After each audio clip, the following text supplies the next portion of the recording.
So today, instead of my normal art video, I wanted to share this really easy to make dream pillow. It's super simple and really fun to make even for beginner sewists. It combines a really easy crazy quilt pattern on top, and then inside just a really aromatic stuffing. So you can use it as a dream pillow, or you could put it in your lingerie drawer, or I sometimes use these inside my luggage when I'm not using them to keep them smelling fresh. It makes a lovely gift for a friend. Or sometimes if I'm doing an art show, I will make these up and put them on my table along with my other items, and they sell really well too. So if you're doing art shows or fairs, you might want to take a few along and make some extra money. So let's get started and I'll show you how I make them. They are super fun to make. See you in a moment. Okay, so the first thing is that we're going to gather our materials. And so this project requires fabric scraps. So you probably don't need a very big piece of any one kind of fabric. Lots of us who sew have little scraps, or you can ask your friends that sew if you don't have small scraps.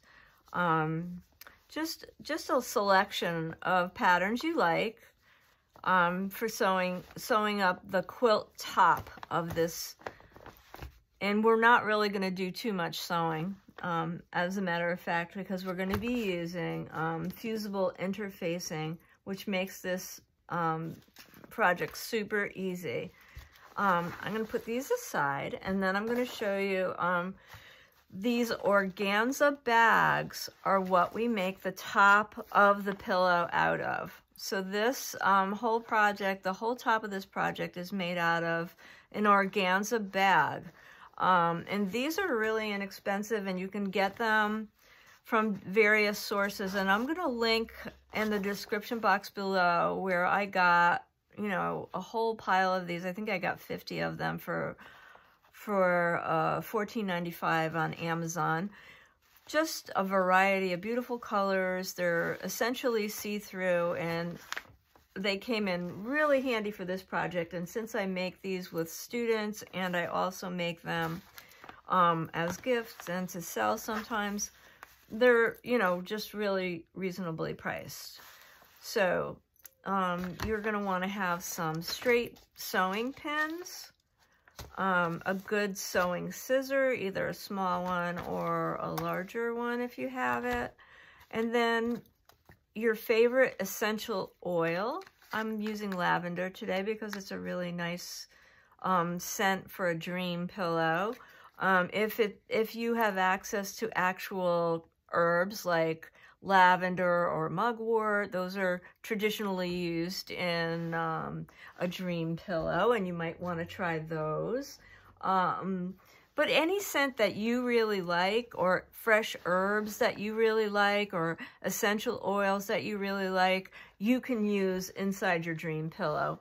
The other thing, if you're going to be using oils, you're going to want a piece of felt just to cut a small piece, and we're going to put a couple of drops of the oil on the felt if you're not using the fresh herbs, and then we're going to include that in the pillow.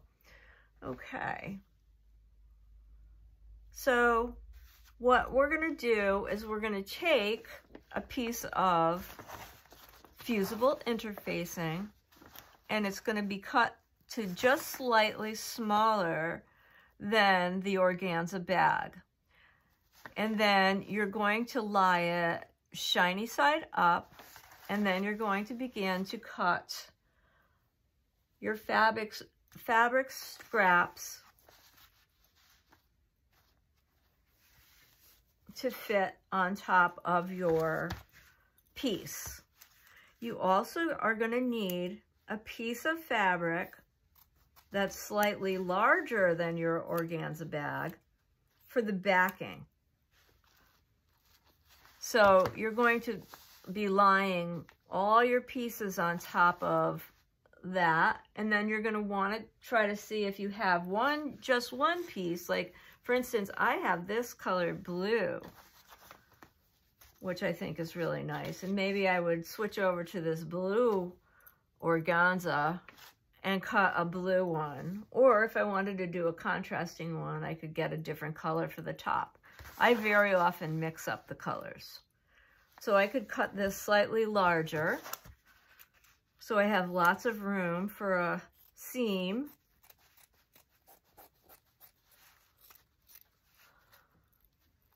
And put that aside.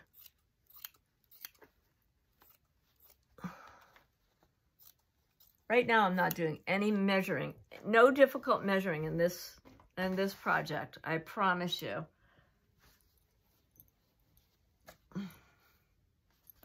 What I like to do is just cut the fabric and start arranging it on my piece of fusible interfacing, and I just do that randomly. And I do really like having 1 or 2 pieces that match my back. So you don't have to watch me do this entire process of gathering the scraps. I'm going to set this aside for a moment because I have one off to the side already. I want to talk about the organza bag next. The first thing we do with our organza bag is to take a scissors, and we're going to get rid of these drawstrings because these are intended to be closed. So I'm going to just take a little pin here and grab my drawstrings here, and I'm going to pull them out of here. Get them out of my bag and get rid of them because we do not need these pieces of ribbon that are inside the bag. We're going to just toss those away. Come out. Okay. Now I'm going to put this aside, and I'm going to have you meet me back here, and I'll have my other already laid out beautiful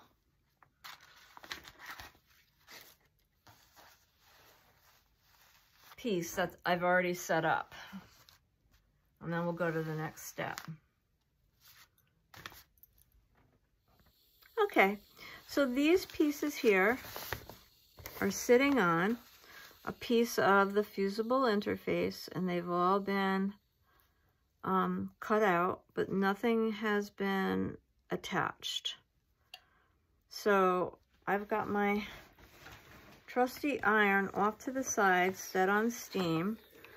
And what I'm doing now is I'm going to give it a good iron, and this will adhere these pieces to the bottom.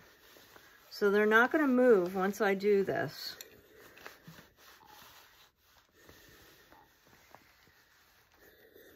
Now, since they're overlapping, they're not going to be stuck everywhere, but mostly they're going to be adhered to the interface below. Where they're overlapped, they're not going to be attached. But this gives us a little bit of an advantage because it gets them stuck, and they're not going to move around too much when we move this. I have this set on cotton. It's on a very high heat, but you have to keep the iron moving so you don't scorch it.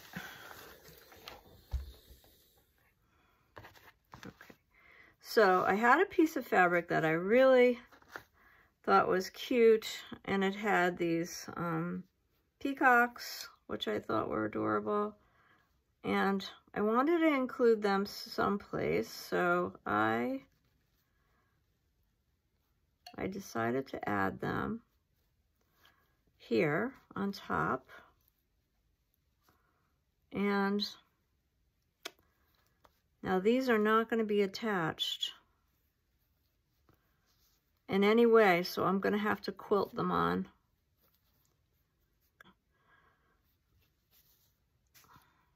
I just kind of wanted them to be on my piece. Okay, so now I'm going to slide this whole thing into the bag.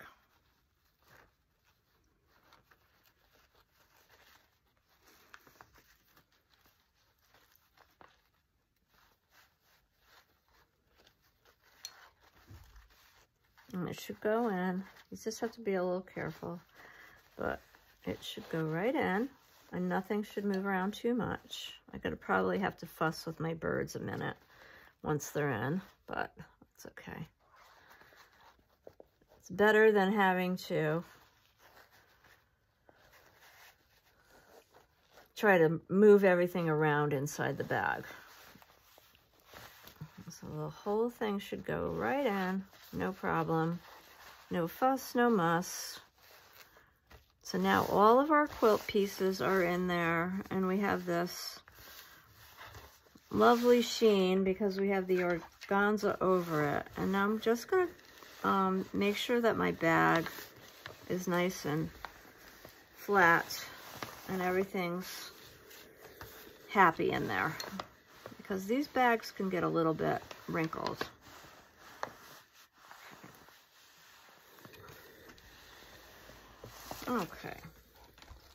Okay.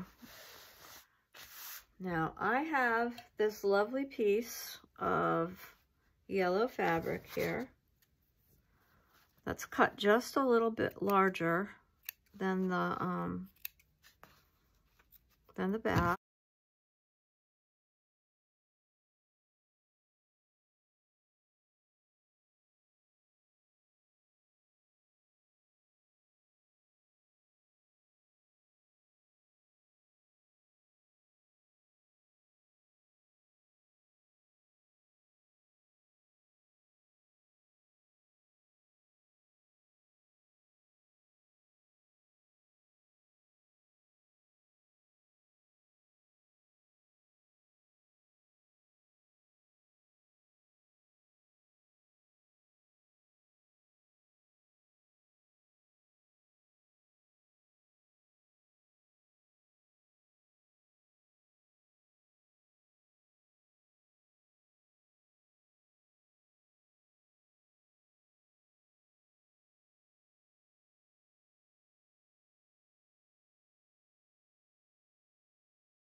So you can see where I top stitched.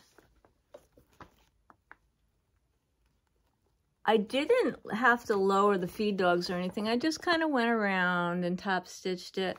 And then around the birds, I actually wanted it to look like I did it by hand. So I actually did do it by hand. I took the same color, which is a dark lavender thread, and I went all around the birds because I really wanted those to be attached really well. And then the top stitching I did on the machine, as I just kind of demoed. So now this is all quilted. Our crazy quilt on the top is all quilted, and now I can just attach it to the back and we can stuff. So I'm going to do right sides together.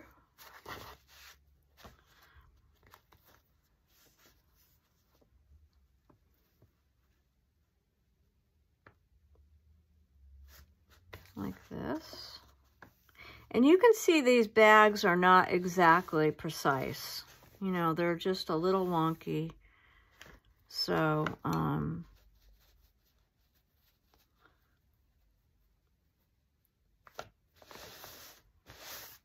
okay.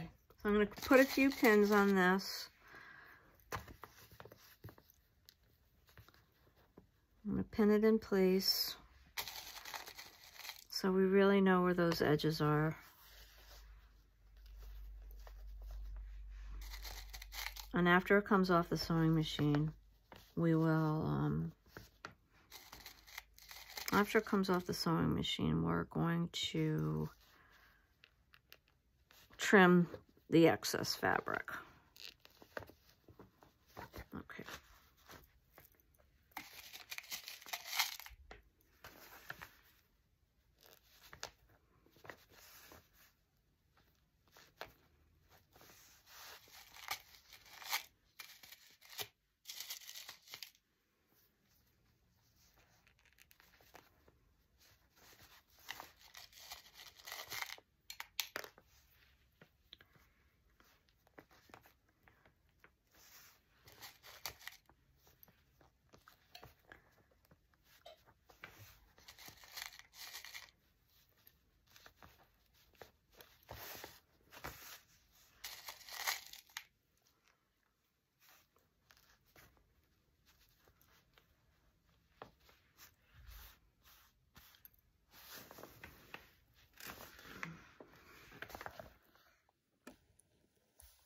So I'm going to straight stitch this.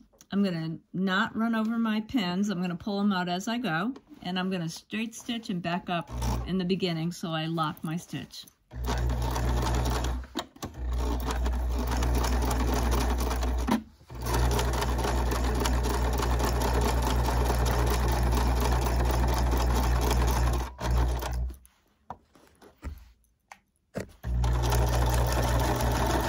Some people run right over their pins, but it's a bad idea. You can break your needle that way.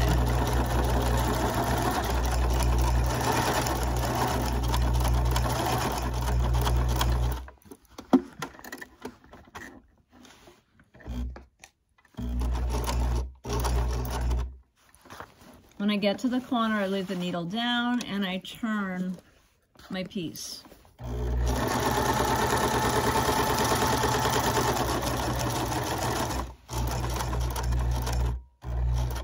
I do the same thing again at each corner. I slow way down and then I turn my piece and I pull my pins out as I go along.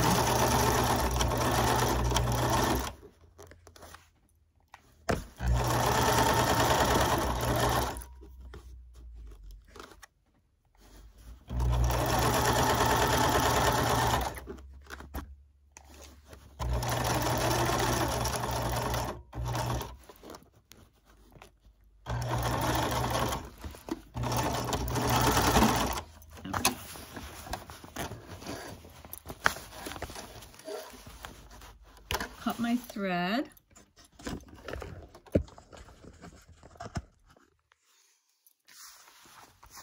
Now we're ready to trim and cut our corners and turn out. Okay, so now I'm gonna just trim around the edge of this with I have a pinking shear here. This just keeps things from getting frayed. If you don't have one, it's not necessary to run out and buy one. They're nice to have if you do a lot of sewing.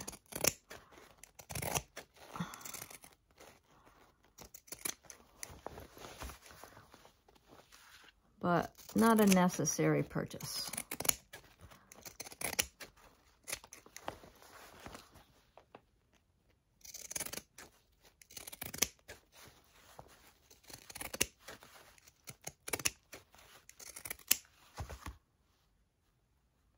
Nice.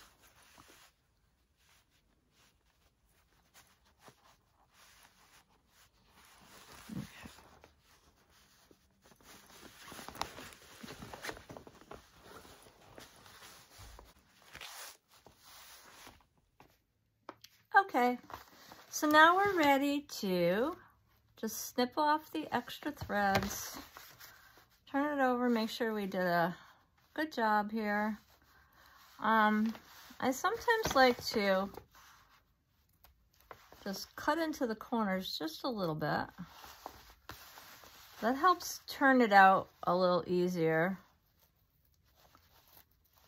And I'm going to go ahead and turn it inside out now.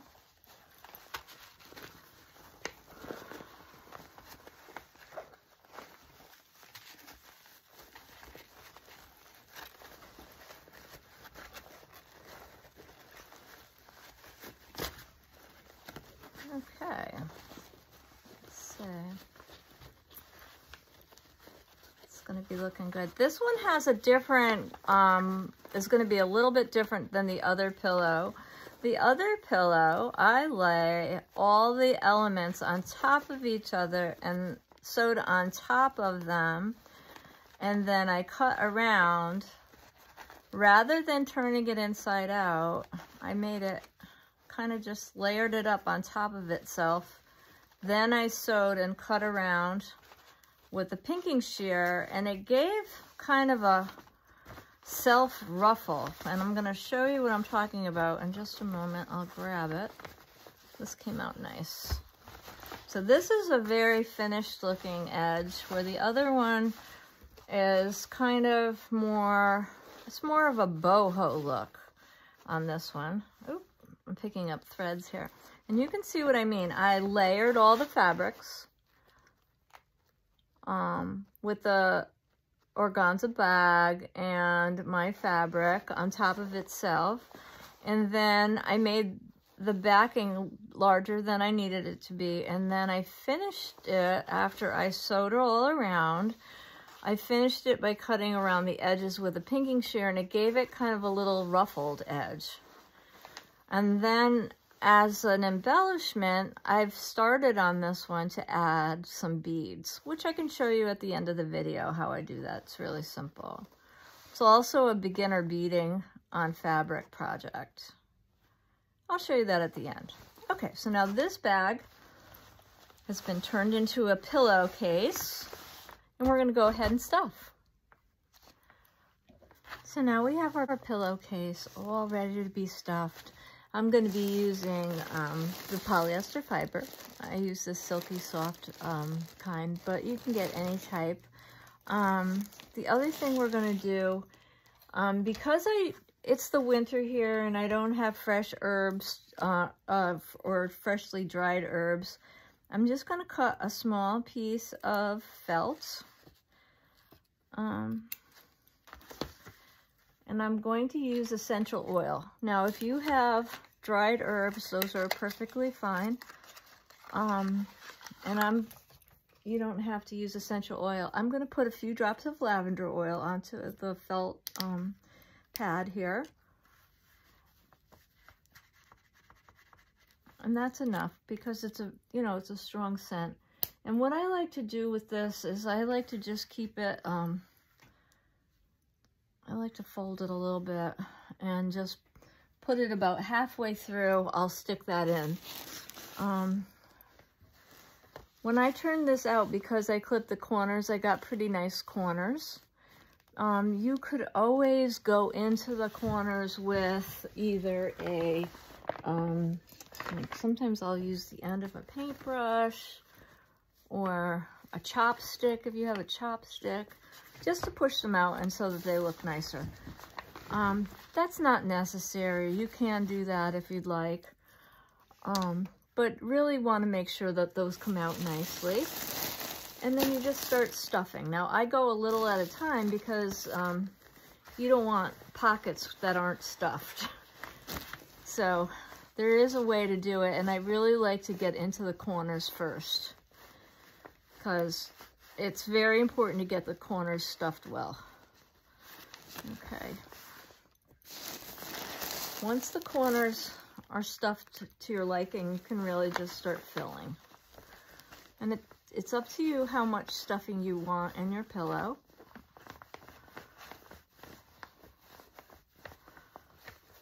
And I do each little section at a time. And I really try to get it evenly compacted before I add more.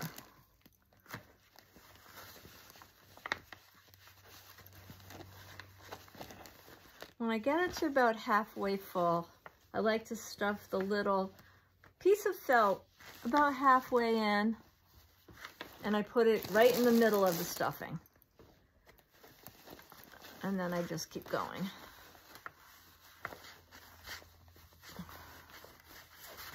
This process is pretty quick.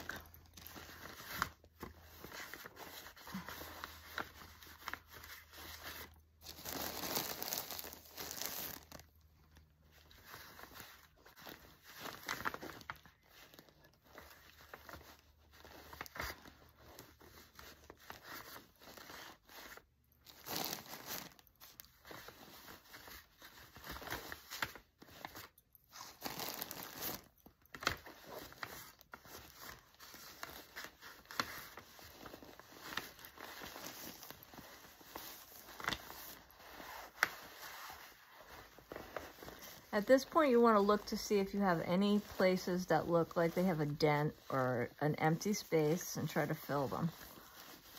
I had a little bit of a dent.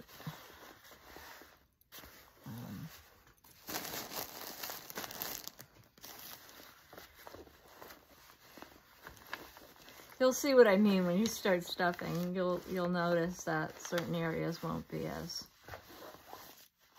properly filled. Now, when you get close to being done, you want to see where you're going to end up when you fold the edges in and get ready to start sewing the end. So I need just a little bit more and I'll be ready to sew the edges. Okay. Now, you can sew this on the machine by just turning this under and pinning and putting it back on the machine. You will get a visible seam. What I really like to do is I like to hand sew the edges because then you get an invisible seam. You can do it either way. If you were to put it on the machine, you would turn both of these edges under, which they kind of really just want to go under, and then I would go right into the center, pull it tight, go right into the center, and then, you know, you would pin it just like anything else, and then move out to the edges. I'm still going to pin it, even though I'm going to sew this by hand. So I'm going to get this all set up to sew by hand. And I'm going to start it, and then I may take some of the pins out and stuff more.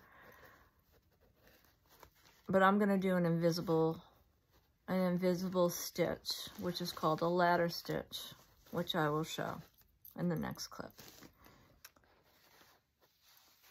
So once your pillow is pinned, you certainly could put it on the sewing machine after it's all stuffed and take a very small seam along the edge. It will not look as nice or as nicely as it would if you were to do a ladder stitch to close it. And the ladder stitch is a very simple hand stitch that leaves a completely invisible seam.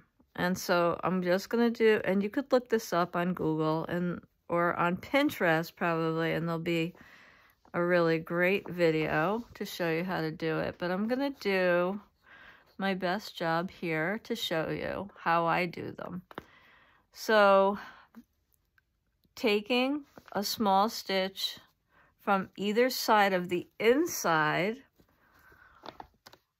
of the opposite sides of this seam, so we're working from the inside where we fold it over, you can just grab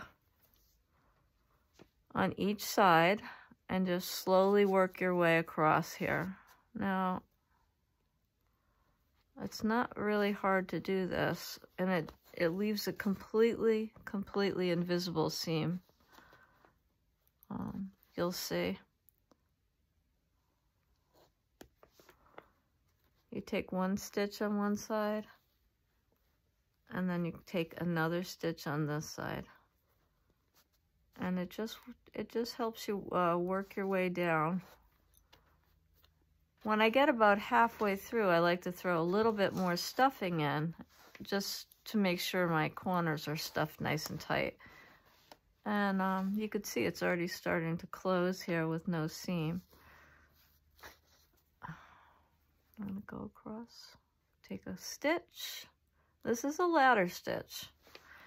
And, you know, if you like to make stuffed animals or dolls out of fabric, this is how you close the seam so you don't leave any kind of a visible seam after you've done your stuffing. It comes in handy for lots of things and for lots of mending. It's just also a mending trick, so you can create an invisible seam with anything you're trying to sew. So, or anytime you want to hide stitches in a seam, this is how you do it. It's called the ladder stitch. Slow stitching has become a mindfulness practice over the last decade or so. And so it's gotten very popular to learn to hand sew. I've been hand sewing since I was 5, so I was ahead of the curve. I didn't know it would become so popular, but I've been hand sewing my whole life, so it is very relaxing. Although my mom used to get frustrated, and she always said hand sewing or sewing in general was aggravating. So I guess it depends on your personality type. And if you think sewing is frustrating or relaxing. So, okay, so I've already done a huge section of this. It takes like essentially no time to get across this whole seam. And so I've already done, you know, about maybe 1/8 of it. And as I work my way down, you know, I can move my pins and just make sure I have everything in the right place. Sometimes where you pin it isn't necessarily where it needs to end up. And you can just repin.